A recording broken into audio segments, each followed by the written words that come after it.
Why didn't I make this decision earlier? If I would have seen this by then when I would have had the guts, I would have done this earlier on. I went from extreme anorexia to recover to building my own business to be a support for others. In here, I share my tips, experience, inspiration for life, confidence, entrepreneurship, and feeling worthy again. Maybe you recognize the things that I said earlier on. You're reaching this point and you feel like you haven't made that progress that you could have made if you had the guts earlier on to make decisions. And maybe holding yourself back because of older experiences or maybe other people's anxieties. When you share something you want to achieve and these people are placing their anxieties on you and you listen to them. And that's making you postpone your decisions, but also postponing to achieve the things that you have in mind. Sorry, it's literally like 30 degrees when I'm recording this. Why we often procrastinate is because we have fear of things that are unknown, fear of change, but also that our mind is telling us that our comfort zone is comfortable, that we have control over our lives when we stay where we are.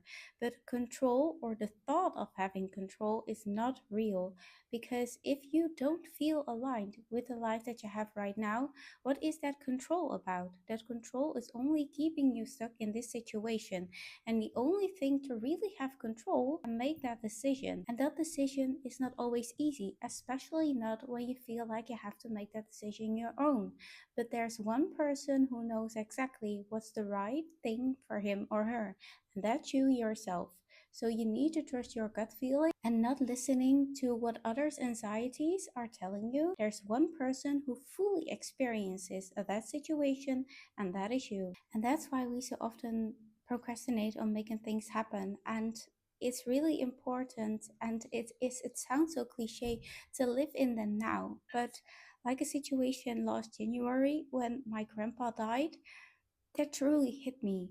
He was one of the strongest men in the family, and that he for a sudden in 4 months got cancer and passed away really hit me. We always say like, yeah, after summer we're going to do this, after my kids have been growing up, or when I'm 1 year further ahead. But what if that's not realizable? What if within a year something happens, you got ill, maybe you're not here anymore, maybe someone passes away and you can't spend time with him or her anymore?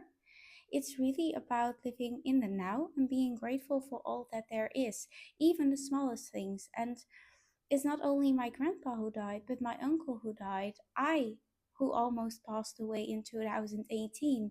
These situations hit and they come out of the blue, but it really made you realize that life is not predictable. You can think about over a certain time, and of course, I hope we all will have that time. But we can't rely on that. You don't know what's going to happen. So it's really important to not live in these anxieties, but trust yourself and make the decision that's going to get you where you want to be. And you don't have to choose between life and career, and you don't have to choose between time and money, because these things can all go together. And that's exactly also what I teach within my mentorship to my team and the women who I support. And if you feel inspired and you want to learn more about my mentorship and how I help you to step up for yourself and live the life you actually want to live, just book a call with me or drop me a message. And I hope you get some value from this video, and I get to see you in the next one.